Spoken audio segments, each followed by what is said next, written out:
Recently, I have been talking about the re-establishment of the modern Russian Orthodox Church leadership by Stalin's government.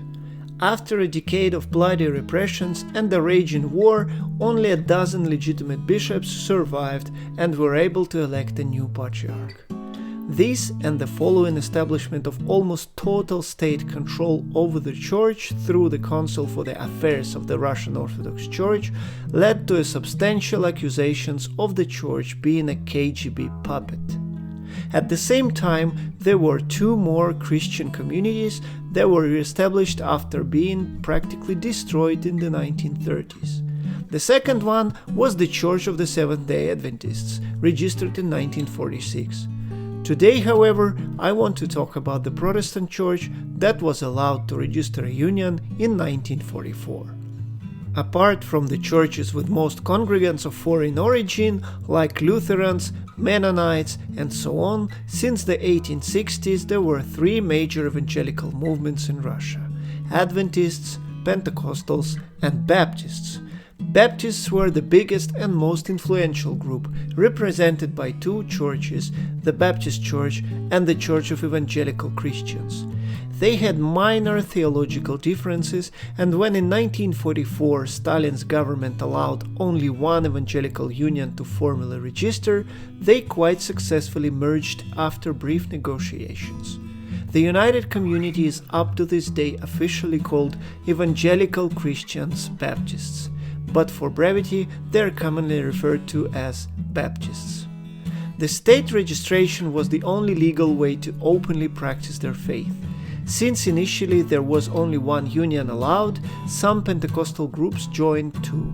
But soon after, due to irreconcilable differences in theology, most Pentecostals left the union and went totally underground.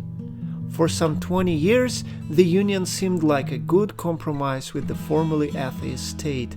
However, there were so many problems with it that the union eventually split into two parts. First, the Soviet state could only allow a union with a vertical hierarchical structure operated from Moscow and controlled by the state, which goes against one of the key Baptist principles, the autonomy of every local congregation when it comes to leadership and finances. Second, when Nikita Khrushchev took over after Stalin's death in 1953, although he positioned himself as a reformer and a liberator of sorts, he launched a huge anti-religious campaign, which included a prohibition on missionary activities, evangelization, baptism of the youth, religious education, and even church attendance of children.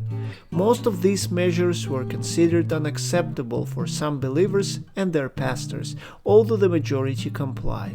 They even appointed special ministers to stand by the doors and not let children in for a Sunday service. In 1961, the disobedient minority unfolded a campaign against those limitations and called for a meeting of the all-union council. The union leadership, largely loyal to the state, refused. Eventually, the rebels split from the union, founded their own council of churches, and went underground.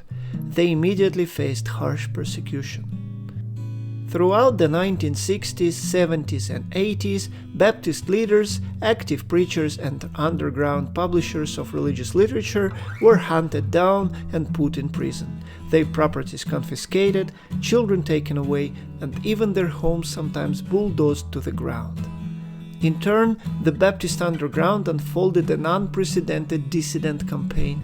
They petitioned state leaders and organizations abroad, organized illegal printeries, established support for families of prisoners, and much more.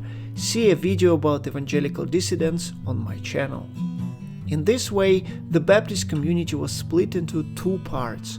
While the Reformed Church struggled for survival, the officially registered union was relatively free to worship. While believers were still faced with tremendous pressure, prejudice, and discrimination in education and employment, at least their houses of prayer were open and congregations could legally and openly worship their God. The bitter rivalry between these two communities, amplified by the oppression and persecution of unregistered Baptists, but also a huge degree of compromise and state control imposed on the registered community, allowed for the rumors about the KGB Church. The Council for the Affairs of Religious Communities was not formally a part of the KGB, yet it was officially led by high-ranked KGB personnel. No important decision, especially when it comes to the appointment of new bishops and pastors or finance, could be made without a green light, if not a direct order of the council. The union even had an official position of a senior bishop, which was a traveling overseer who ordained bishops and pastors approved by the council. Needless to say, those bishops were directly chosen by the council and oftentimes had little to no background in church. Even after the liberalization of religion in the mid-1980s and the collapse of the Soviet Union in 1991, the reformed groups still refused to register and resume fellowship with the official union, calling them traitors and sellouts. In modern Russia, some Pentecostals, unregistered Baptists, and Jehovah's Witnesses are persecuted again in the context of the comply or goodbye religious policy.